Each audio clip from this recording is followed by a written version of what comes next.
बोलिए विष्णु भगवान की जय। आज गरुड़ पुराण के चौथे अध्याय का 26 श्लोक के बाद दूसरा एपिसोड में नरक के और भी जो कष्टप्रद मार्ग हैं उनके बारे में गरुड़ भगवान को बताते हैं।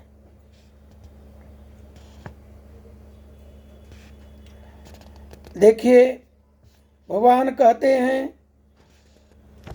कि जिसने अपने जीवन काल में काली गौ का दान नहीं दिया, मृत्यु के पश्चात जिसके उद्देश्य से बांधवों द्वारा कृष्णा गौ नहीं दी गई, जिसने अपनी और दैविक क्रिया नहीं कर ली, जिसके उद्देश्य से और दैहिक क्रिया नहीं की गई हो, वे इस बैतरणी के महान दुख भोग करके बैतरणी की तट स्थित सालमली वृक्ष में जाते हैं।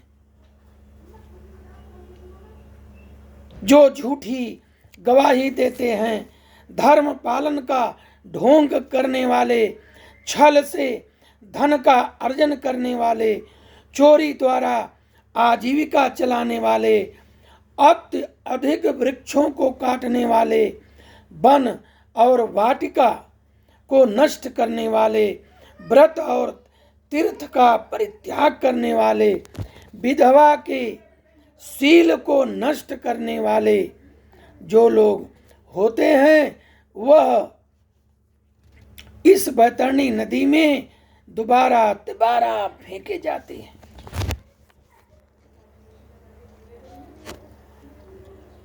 फिर 30वें श्लोक में भरतारम दूसरे नारी परम मनस धारेते इत्याद्या सालमली वृक्षे भुजन्ते बहुताडनम। जो स्त्री अपने पति को दोष लगाकर पर पुरुष में आसक्त होने वाली है, ये सभी और इस प्रकार के अन्य पापी भी सालमली वृक्ष द्वारा बहुत ताड़ना पाते हैं। सालमली वृक्ष में कांटे रहते हैं, उन कांटों के द्वारा शरीर को खरोच खरोच करके दंड दिया जाता है। पीटने से नीचे गिरे हुए उन पापियों को जमदूत नरकों में फेंकते हैं। उन नरकों में जो पापी गिरते हैं उस विषय में मैं बताता हूँ। वेद की निंदा करने वाले, नास्तिक, मर्यादा का उल्लंघन करने वाले, कंजूस, विषयों में डूबे रहने वाले, दंभी, कृतघ्न मनुष्य निश्चय ही नरकों में गिरते हैं। जो कुआं, तालाब, बावली, देवालय, सार्वजनिक स्थान, धर्मशाला को बनवाना तो अलग बात, नष्ट करते हैं, वह निश्चय ही नरक में जाते हैं। स्त्रियों, छोटे बच्चों, नौकरों, श्रेष्ठ जनों को छोड़कर एवं पितरों और देवताओं की पूजा का परित्याग करके जो भोजन करते हैं वो नरकगामी होते हैं।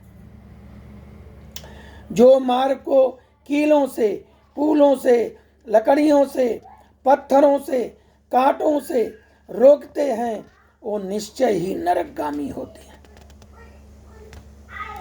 जो मंद पुरुष भगवान शिव, भगवती, शक्ति, नारायण, सूर्य, गणेश, सतगुरु और विद्वान और माता पिता की पूजा नहीं करते, सेवा नहीं करते, वे नरक में जाते हैं।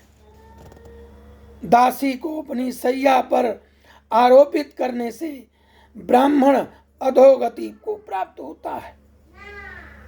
शूद्र में संतान उत्पन्न करने से ब्राह्मणत्व से ही च्युत हो जाता है। वह ब्राह्मण धर्म कभी भी नमस्कार के योग्य नहीं होता। जो मूर्ख ऐसे ब्राह्मण की पूजा करते हैं वह भी नरकगामी होते हैं। दूसरे के कलह से प्रसन्न होने वाले जो मनुष्य ब्राह्मणों के कलह तथा गौओं की लड़ाई नहीं रुकवाते।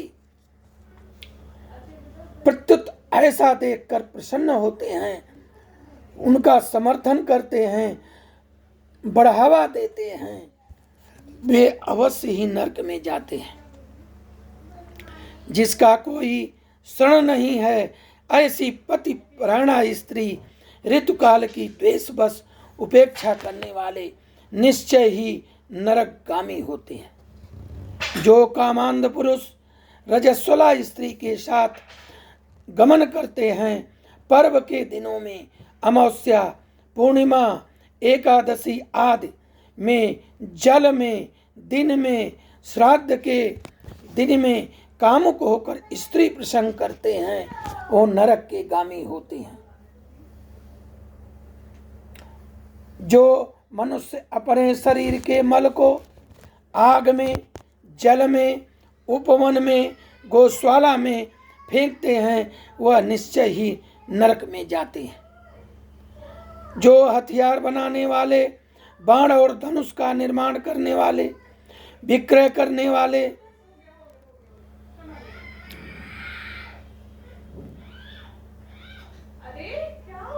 नव लौहकार को छोड़कर वे बाकी सभी जो है नरकगामी होते हैं। चमड़ा बेचने वाले, वैश्य, केश, यौन आदि का विक्रय करने वाली स्त्रियां, विष का विक्रय करने वाले, ये सभी नरक के भागी होते हैं और उसी नरक में जाते हैं।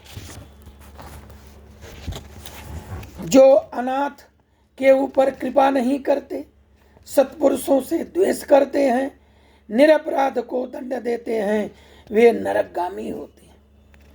आशा लगाकर घर पे आए ब्राह्मणों को, याचकों को पाक संपन्न भोजन, बना हुआ भोजन रहने पर भी भोजन नहीं कराते, वे निश्चय ही नरक की प्राप्त करने वाले होते हैं।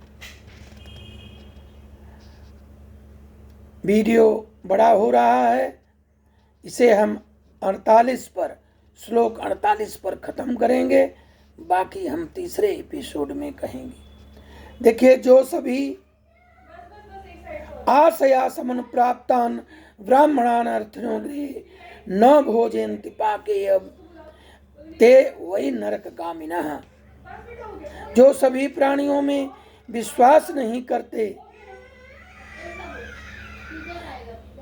आशा लगाकर, इसका अर्थ है कि आशा लगाकर घर पर आए हुए ब्राह्मणों का, याचकों का पाक संपन्न भोजन बने रहने के बाद भी नहीं कराते हैं, वे निश्चय ही नरक में जाते हैं। जो सभी प्राणियों में विश्वास नहीं करते, उन पर दया नहीं करते, उन प्राणियों की कुटिलता का व्यवहार करते हैं, वे निश्चय ही नरकगामी होते हैं। जो अजितेंद्रिय पुरुष नियमों को स्वीकार करके बाद में उन्हें त्याग करते हैं, वे भी नरकगामी होते हैं। अब इसके आगे का जो श्लोक है वो अगले एपिसोड में, नहीं तो बड़ा होता जा रहा है। जय विष्णु भगवान, बोले विष्णु भगवान की जय।